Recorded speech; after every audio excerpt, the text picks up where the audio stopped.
starting for the first time in a regular season game. At quarterback, number 16, Jim Plunkett.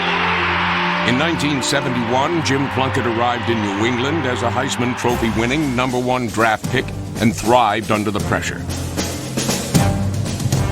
That first year, he took every snap of every game, earned Rookie of the Year honors, and led a previously woeful Patriot team back to respectability.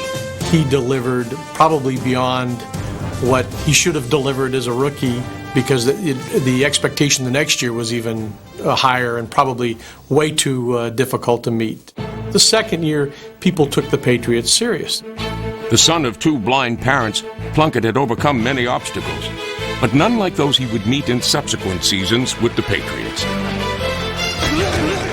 Behind a faulty line, he was often injured and constantly on the run. After 5 seasons, his time in New England came to an inglorious end. It was a little bit surprising to me the following offseason that they traded him. He had played decently for the Patriots, didn't have a real good supporting cast, and then when he was traded to San Francisco, they were down at the time and he got beaten around pretty good. In San Francisco, Plunkett's body was bruised, and his once considerable skills appeared to be diminishing.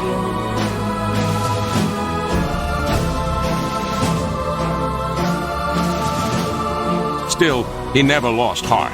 The thing that Jim still maintained was that incredible competitive desire. One of the greatest competitors. I refer to Jim as the Phoenix. He keeps rising. But first, Plunkett would hit an all-time low. He was cut by the 49ers and later joined the Raiders in an unaccustomed role as a backup. You know, I wasn't the starter for the first time in my life, just about. It was a tough time for me, sitting behind other players and watching them play week after week, and me sitting on the bench. It was no fun, believe me.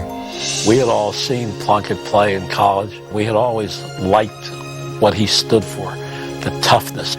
You could see that when the time came, there would be an explosion of greatness if he got the opportunity. That opportunity came in 1980, when injuries forced Plunkett into the starting lineup midway through the season.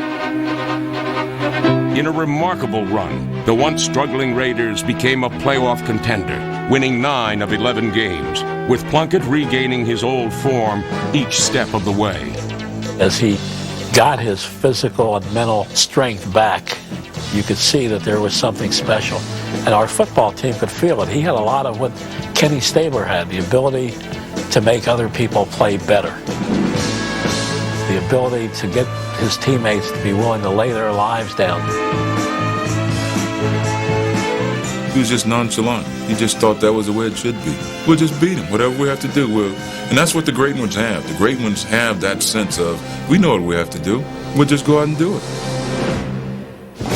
Plunkett's magical 1980 season concluded in Super Bowl 15 with an MVP performance, as the Raiders became the first and still only wild-card team to win it all. And Plunkett opens up the bag of tricks.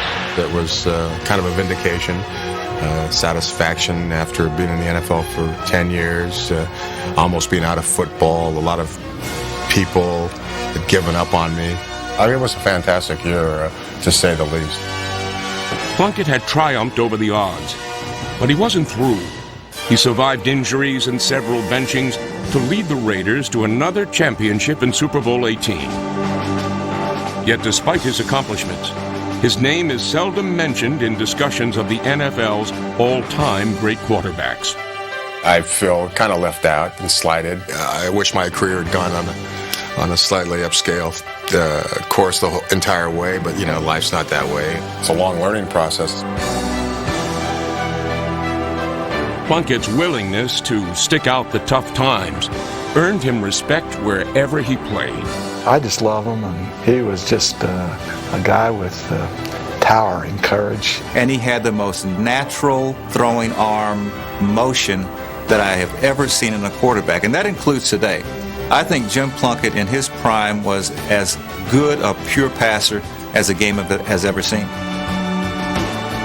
people today in New England come up to me all the time if they happen to recognize, and they will say, you know, Jim Plunkett never got a fair shake in Boston. You know, it's just a shame he didn't stay. And I think if you took a poll now, you know, people over time realized what a real asset he had been. In the end, Jim Plunkett's power of perseverance was also an asset to the game itself.